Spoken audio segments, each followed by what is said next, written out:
ये बताइए, again this question is for all of you, कि क्या आप समझते हैं कि ये क्योंकि नई डिग्री इंट्रोड्यूस हुई है, इसको करने के बाद आपको अच्छे रोज़गार के मौके मिलेंगे, और दूसरा ये कि क्या पाकिस्तान की इकोनॉमिक ग्रोथ में ये जो डिग्री है ये कितना कंट्रीब्यूट करेगी फ्रॉम दिस साइड?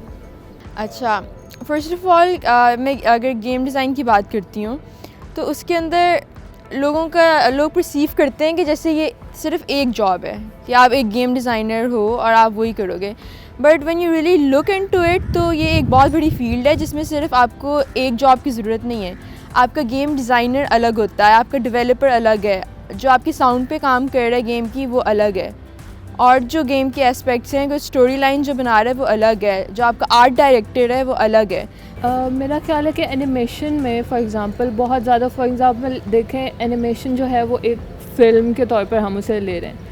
अब एनिमेशन में डायरेक्टर होता है, उस एनिमेटर अलग होता है, डायरेक्टर अलग होता है, ठीक है, और हर एक चीज़ पे फोकस करना पड़ता है, कैमरास कहाँ पे हमने वो उसे करने हैं, लगाने हैं, और ये सब कुछ बहुत ज़्यादा अपॉर्चुनिटीज़ फिर बढ़ जाती हैं क्योंकि डायरेक्टर है, एनिमेटर डिफरेंट है, तो इस तरह से बहुत ज़्यादा वो जगहें बन जाती हैं, और वो मेरा ख्याल है कि रोज़गार आगे बढ़ेगा। और एक सबसे बड़ी बात है कि मार्केट सिचुएशन, अगर दूसरी डिग्री से कंपेयर करें तो बहुत सारे कैंडिडेट्स बैठे हैं, जॉबलेस बैठे हैं कैंडिडेट्स के, इंजीनियर्स को देख लें, MBAs देख लें। अब एक तो इंस्टीट्यूट एक ही जो करवा रहा है सबके करंटली, अब 2-3 इंस्टीट्यूट खुल गए और मार्केट में जो कैंडिडेट्स बहुत कम है ऑलरेडी, तो अपॉर्चुनिटीज़ ज़्यादा हैं कि आपको जॉब मिल सके, और जॉब भी लाइक पे स्किल का अच्छा हो, ये नहीं कि आपको स्टार्टिंग दे दिया जाए सीख रहेगा। अच्छा, अभी हम बात कर रहे थे वेस्टर्न वर्ल्ड की और ये सारी चीज़ों की, तो मैं ये पूछना चाह रहा हूँ कि क्या थ्रू दिस मीडियम हम अपनी एक्सपोर्ट को बढ़ा सकते हैं और हम अपने फॉरेन एक्सचेंज को इंक्रीज़ कर सकते हैं? फॉरेन इंटरेक्शन तो बढ़ेगा, फॉरेन एक्सचेंज कह रहे हैं, इंटरेक्शन तो बढ़ेगा, एक्सचेंज डिपेंड करता है कि आप उसको ट्रांसफॉर्म किस तरह करते हो, बट इंटरेक्शन तो इंडीड बढ़ेगा। इंटरेक्शन बढ़ेगा। बाहर का जो जैसे हम थक चुके हैं अपना, कहते हैं ना कि अपनी घर की मुर्गी दाल पर, हाँ। और इस तरह उन लोगों के लिए भी वो अपनी जगह को मुझे लगता है वो उनके लिए अट्रैक्टिव है, वो यहाँ आना चाहते हैं, वो हमारी फेवरेबल और फीजिबल कंडीशंस नहीं है जो उनको आने हम की। लैक करते हैं इस चीज़ को, हम प्रमोट नहीं कर पा रहे। और इंटरेक्शन एक इस सेंस में भी हो रही है क्योंकि यहाँ पे काफ़ी गेमिंग स्टूडियोज़ हैं ऐसे जो कि गेम्स बनाते हैं और वो बाहर के स्टूडियोज़ को वो बेच देते हैं गेम, बिल्कुल। तो इंटरेक्शन ऑलरेडी एग्जिस्ट करती है। अच्छा, PUBG के ऊपर ज़रा दोबारा बात करते हैं। एक तो हमें उसके बारे में जो आप बता सकते हैं कि इसकी टेक्निक क्या है, और फिर दूसरी बात यह है कि आपके जहन में कभी आता है कि हम भी कोई ऐसी गेम बनाएं जो PUBG जैसी हो और जिससे ज़्यादा पैसे आएँ, या आपके जहन में कोई आइडिया ऐसा आता है, बननी चाहिए नहीं बननी चाहिए, इसके ऊपर थोड़ी सी बात नहीं, PUBG बहुत अच्छी गेम है, बट अगेन बात ये प्रोडक्शन लेवल, PUBG का प्रोडक्शन लेवल बहुत अच्छा है। वो भी ये नहीं है कि 10-15 लोगों ने बैठ के बना दी गेम, वो तो 100-150 लोगों की टीम है जिसने पूरी गेम को बनाया, एंड देन डेली के अपडेट्स देना, उसके ऊपर मेहनत बहुत हुई है कि अगेन एक और गेम में चीज़ आती है कॉन्सेप्ट एंड देन एग्जीक्यूशन, वो एक अलग डिबेट है, उस पर नहीं जाते। वो एग्जीक्यूट हो चुका है, वो आइडिया वो मार्केट में से बहुत चल रहा है, और उसकी क्लोन्स भी बहुत है, काफ़ी गेम्स इस तरह की हैं जो मार्केट में वो भी चल रही हैं, बट यही वही बात है कि प्रोडक्शन लेवल के बैक एंड सपोर्ट कितना है, बिकॉज ये वो वाली चीज़ें हैं जो फिर आप छोटे से काम में बैठ के नहीं बना सकते। जिस तरह शरद तबस्सुम का जिक्र किया था, वो एक एनिमेशन है जो वो समझे कि एक छोटे कमरे से बनी है, बट अगेन उसको भी इतना सपोर्ट नहीं मिला। उन्होंने बहुत अच्छा उसको लेके गए थे आगे, इंस्टीट्यूट्स में गए, डिफरेंट इंस्टीट्यूट्स में गए, डिफरेंट ये जो LMM हुआ था कुछ टाइम पहले, लाहौर म्यूज़िक मीट, वहाँ पे उन्होंने अपनी स्क्रीनिंग की थी, बट अगेन अब देखिए उसका नाम नहीं नज़र आ रहा कहीं। उस वक्त काफ़ी उसको हाइप मिली, बट अब नज़र नहीं आ रहा। अच्छा, इस पे आते हैं कि हमारे यहाँ लूडो है, कैरम है, ये हमारी ट्रेडिशनल गेम्स हैं। इनको लेकर के आप क्या समझते हैं कि through this medium, through this animation end game design, हम अपनी जो इंडोर गेम्स थी, जो एक जनरेशन की, पूरी जनरेशन की पुरानी गेम्स थी जिनको वो खेलते थे, उनको कैसे हाईलाइट कर सकते हैं आप? आई थिंक वो भी अब सारा डिजिटलाइज हो गया है। लूडो स्टार फॉर एग्जांपल आ गई है मोबाइल पे, वो लोग अपने अपने रूम्स में बैठे होते हैं और फिर वो उसी तरह से खेल रहे होते हैं, तो आई थिंक बिलाल बेहतर बता सकते हैं।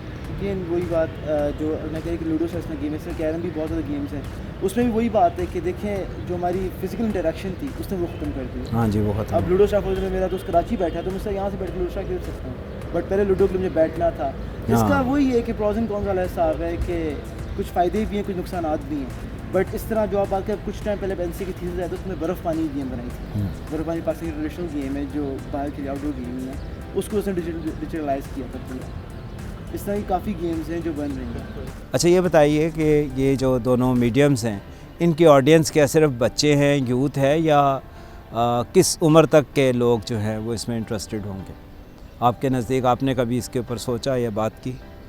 एनिमेशन के लिए तो कोई भी फॉर एग्जांपल आपको अपनी जो टारगेटेड ऑडियंस है वो सेट करनी पड़ती है, और कि आप बच्चों को दिखा रहे हैं, फॉर एग्जांपल कार्टून्स होते हैं वो बच्चों को दिखाते हैं आप, लेकिन ऑब्वियसली बड़े भी देखते हैं और बच्चों के साथ बैठ के, तो इसी तरह आप खुद उससे टारगेटेड ऑडियंस सेट करते हैं। या फिर बहुत सी ऐसी एनिमेशंस होती हैं जिनमें पीछे वॉइस ओवर भी नहीं होता और ना कोई वॉइस होती है, आपको विजुअली वो सारा कुछ डिपिक्ट कर रहे होते हैं, तो आई थिंक वो जो है वो सबसे ज़्यादा लोगों तक वो उसकी रीच होती है। ज़्यादा एज के लोग भी उसको हाँ जी। देख। और अब एनिमेशंस की जहाँ तक बात है, फॉर एग्जांपल नेटफ्लिक्स है, उस पर ऊपर काफ़ी शोज़ हैं ऐसे। For example Rick and Morte एक शो है जो कि जिसकी एक एज लिमिट है कि उसको आई थिंक 18+ उसको देख सकते हैं लोग, क्योंकि उसके अंदर कंटेंट और वर्ड्स इस तरह के यूज़ किए गए हैं और स्टोरी लाइन इस तरह की है कि वो सिर्फ एडल्ट्स के लिए।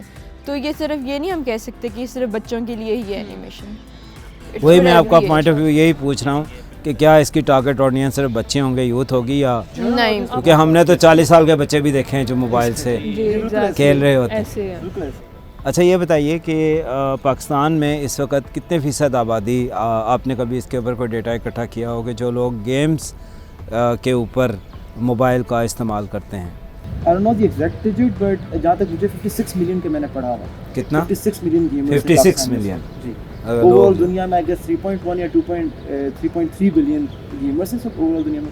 पाकिस्तान में 56 मिलियन गेमर्स हैं जो गेम्स खेल रहे हैं। जो गेम उसमें हर तरह की गेम आ रही है, कम्पिटिटिव गेम्स आ रही है, रोल प्लेइंग गेम्स आ रही है, स्टोरी बेस्ड गेम्स आ रही हैं। इस तरह के पाकिस्तान कुछ ग्रुप्स भी हैं, फॉरम्स भी हैं, पाकिस्तान पीसी गेमर्स नाम के फॉरम है, उस पर कोई तकरीबन 1.5 या 2 लाख मेंबर्स हैं जो अवेलेबल होते हैं इंटरेक्शन के लिए। तो ये नहीं कि पाकिस्तान गेमिंग इंडस्ट्री की छोटी नहीं, बहुत तेज़ी से बढ़ रही है। आप अभी मुझे बता रहे थे कि आपके अभी सारे प्रोजेक्ट्स जो हैं वो डेवलपमेंट में, अभी डेवलपिंग स्टेज के ऊपर है, लेकिन हम मतलब है ये क्वेश्चन आप सबसे है कि हम क्या एक्सपेक्ट करें कि आप लोग जो हैं वो गूगल पे या जो जहाँ पे भी आपका जो प्लेटफॉर्म है उस पे आपके आइडियाज़ क्या हैं? डेवलप तो हो रही हैं चीज़ें, लेकिन व्हाट डू यू थिंक कि आप उसके अंदर जाके क्या क्या नई चीज़ इंट्रोड्यूस करवाने का इरादा रखते हैं? नेचुरली आपके कुछ जहन में खाका होगा, तो मैं आयमा से शुरू करता हूँ इसके बारे में। जैसे कि अभी मैं थोड़ी देर पहले आपको एक गेम बता रही थी जो कि अंदरून लाहौर के ऊपर बनी हुई है, तो अभी तो उसके सिर्फ हमने ग्राफिक्स तैयार किए हैं। ये मेरा और हैदर का ग्रुप था उसके अंदर, तो उसको हम फ्यूचर में जो है वो प्ले स्टोर पे भी अपलोड करेंगे, क्योंकि इससे ऑब्वियसली हमारी वो कल्चरल वैल्यू भी स्टोर होगी और एक अच्छा मैसेज जाएगा जो पाकिस्तान से। ग्रैंडर है वर्ल्ड सिटी का वो आप उसके थ्रू दिखाना चाहते हैं? अगना आप? मुझे लगता है कि एब्स्ट्रैक्शन और सिंबलिज़म जो है वो आजकल बहुत ज़्यादा मतलब इस तरह से भी ज़्यादा देखी जाती है कि जो भी देख रहा है उसे ऑडियंस वो अपने हिसाब से उसे परसीव कर सकती है, तो उसमें कोई लिमिट नहीं होती कि हाँ मैंने जो बताना है वही आगे से ऑडियंस को परसीव करना चाहिए। तो आई थिंक मुझे ये पर्सनली बहुत अच्छा लगता है, तो इसलिए मैं एक काम कर रही हूँ एक शॉर्ट फिल्म के ऊपर, तो वो मैं चाह रही हूँ कि मैं आगे अपना यूट्यूब पे उसे और वो upload शॉर्ट करूँ। फिल्म किस पे है? वो शॉर्ट फिल्म एक लड़की की कहानी है, तो वो मतलब मेरे से ही रिलेटेड है वो। आपसे रिलेटेड है? जी बिलाल? आइडिया बैंक जो फील्ड होता है आपकी सराउंडिंग से ही होता है, और जो ये 3 साल गुजरे हैं हमारे, इसमें कल्चर को बहुत प्रमोट किया। जो हमारे सब्जेक्ट्स थे उसमें जो हम लोग गेम्स डेवलप करते थे अपने माइंड में, ब्रेनस्टॉर्म करते थे, तो उसमें ये एक मेजर पॉइंट था, मेजर थी था कि अपने सराउंडिंग से एलिमेंट्स निकालें और उनको मर्ज करें। तो इंडीड जो फ्यूचर के कुछ गेम्स आने वाली हैं स्टार्टिंग की, वो ज़रूरी है कि वो इधर से निकलेंगे, तो आइडिया बैंक में सराउंडिंग से दिया जाता है, तो इंशाल्लाह कोशिश ही होगी अपने कल्चर प्रमोट किया जाए। जी बासित?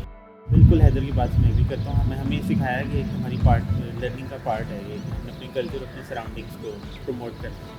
तो जब मेरे जहन में खाका आता है वो यही है सेम, कि मैंने अपनी जो मेरी वैल्यूज़ हैं, जो मॉरल वैल्यूज़, सिविक सेंस, किस तरह मैं अपने मुआशरे के लिए क्या कर सकती हूँ।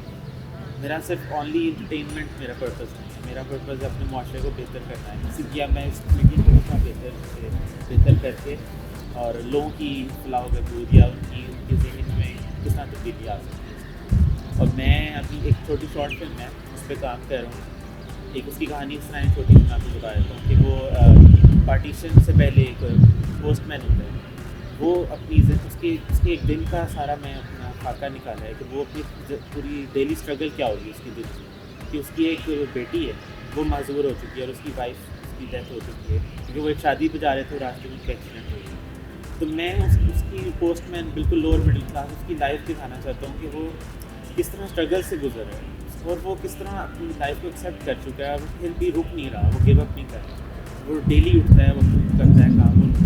मेरा जो सीक्वेंस है जो मैं बना रहा हूँ उसमें भी इसी तरह है कि वो रास्ते में कभी उसके लेटर गुम जाएंगे, कभी उसके पैसे गुम जाएंगे, कभी उसके साथ कोई ऑब्स्टेकल आ जाएगा, कभी कोई मसला, फिर एंड पे क्या होगा कि उसकी बेटी की आज सालगिरह होती है तो वो उसके लिए बड़ी मुश्किल से पैसे इकट्ठे करता है और वो स्टोर से केक लेके जाता है और अपनी बेटी को देता है। ज़बरदस्त।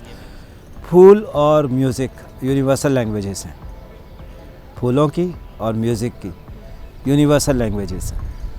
तो आप में से कोई शायक है शायरी का या फूलों का, और फूलों और शायरी को लेकर आप में से कौन इंटरेस्टेड है कि वो कुछ इस पे काम करे, बिकॉज ये दुनिया भर में यूनिवर्सल लैंग्वेज है।